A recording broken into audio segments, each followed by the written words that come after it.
Assalamualaikum warahmatullahi wabarakatuh. Halo semuanya, perkenalkan nama saya Eri Karlina dari Ruang 518. Kali ini saya akan menjelaskan video presentasi tentang operasi dan produktivitas. Video ini diambil untuk memenuhi mata kuliah manajemen operasi dengan dosen pengampu Bapak Prasetyo Kurniawan. Baiklah, yang pertama saya akan menjelaskan tentang manajemen operasi atau manajemen operasional. Manajemen operasional adalah rangkaian kegiatan atau aktivitas yang ciptakan nilai produk, barang, atau jasa melalui proses transformasi input menjadi output. Manajemen operasional merupakan studi tentang pengambilan keputusan dalam fungsi, sistem operasi, dan tanggung jawab untuk memproduksi barang dan jasa dalam organisasi. Untuk menciptakan barang dan jasa, organisasi bisnis paling tidak menjalankan 3 fungsi utama, yaitu pertama adalah fungsi pemasaran, yang kedua fungsi keuangan, dan yang ketiga adalah fungsi produksi atau operasi. Selanjutnya, mengapa manajemen operasional itu penting? Manajemen operasional itu penting dipelajari karena manajemen operasional merupakan bagian yang paling mahal dalam organisasi, sehingga ada berbagai hal yang bisa dikemukakan dan menjadikan alasan pentingnya mempelajari manajemen operasional. Di antaranya, pertama, MO merupakan salah satu fungsi utama yang harus ada di semua jenis organisasi, sehingga apabila akan mengelola organisasi, mau tidak mau kita harus mempelajari konsep MO. Yang kedua, dengan mempelajari MO, kita dapat mengetahui seluk-beluk dan berbagai hal yang berkaitan dengan cara memproduksi barang maupun jasa.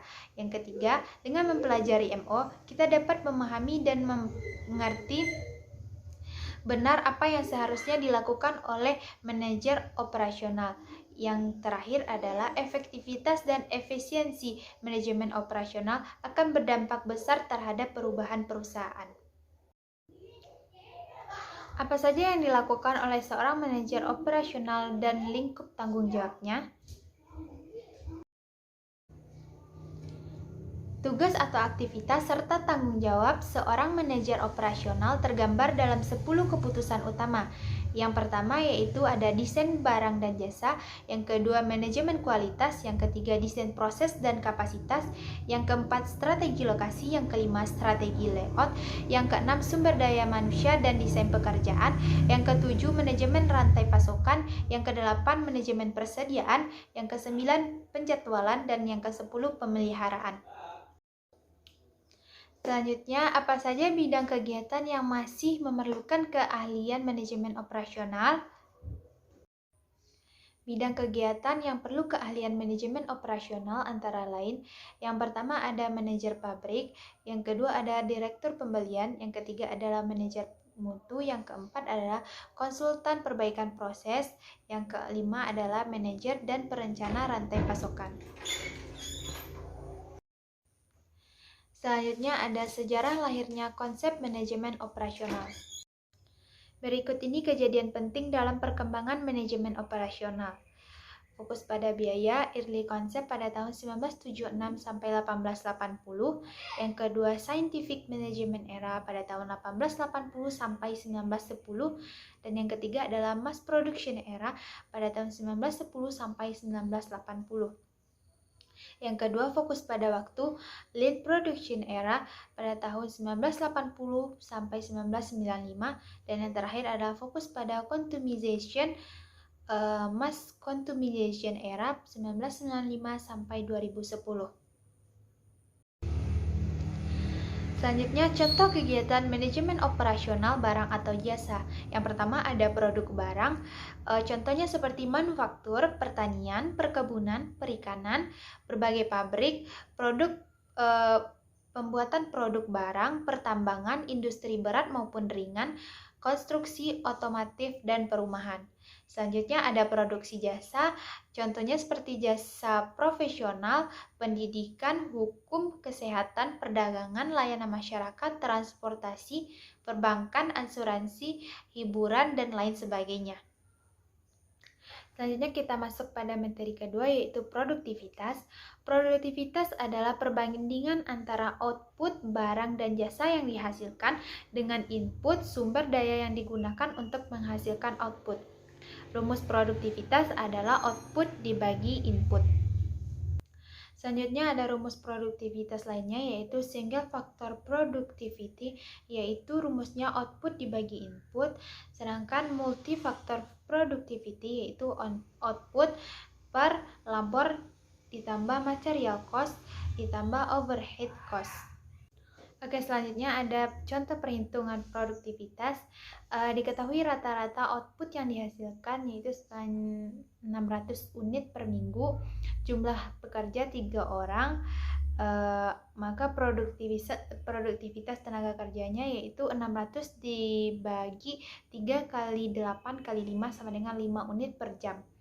Selanjutnya, jika upah pekerja sama dengan 5.000, maka multifaktor produktivitasnya yaitu sama dengan 600 dikali 10.000 dibagi 3 kali 8 kali 5 kali 5.000 ditambah 500.000 ditambah 900.000 sama dengan 3. Nah, selanjutnya, jika output yang dihasilkan meningkat 50% dengan kenaikan semua biaya dan harga masing-masing 25%, maka kondisi yang baru menjadi produktivitas tenaga kerjanya sama dengan 600 dikali 1,5 dibagi 3 kali 8 kali 5 sama dengan 7,5 unit per jam.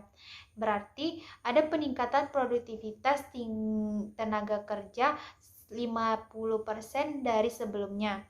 Multifaktor produktivitasnya yaitu sama dengan 600 dikali 1,5 dikali 1,25 dikali 10.000 dibagi 600.000 ditambah 500.000 ditambah 900.000 dikali 1,5 sama dengan 4,5. Berarti ada peningkatan multifaktor produktivitas sebesar 50%, 3 menjadi 4,5.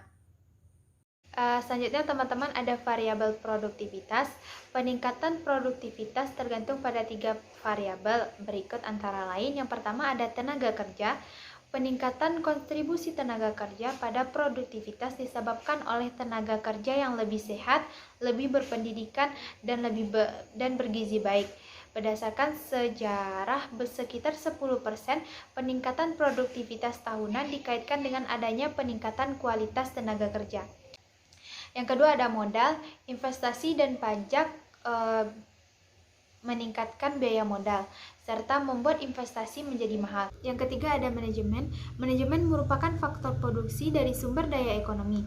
Manajemen bertanggung jawab memastikan tenaga kerja dan modal digunakan secara efektif untuk meningkatkan produktivitas. Selanjutnya ada produktivitas dan sektor jasa.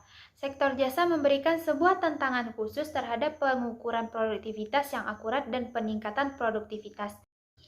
Selanjutnya ada etika, tanggung jawab sosial, dan keberlangsungan. Mengidentifikasi etika dan tanggung jawab sosial di samping mengembangkan proses yang dapat dipertahankan, juga dapat merupakan sistem produktif yang efektif dan efisien tidaklah mudah. Manajer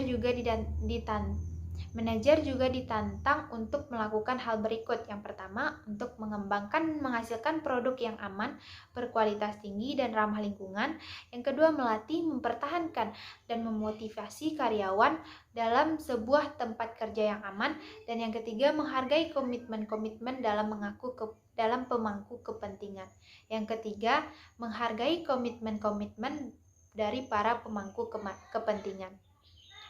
Sekian dulu presentasi saya pada kali ini, semoga bermanfaat.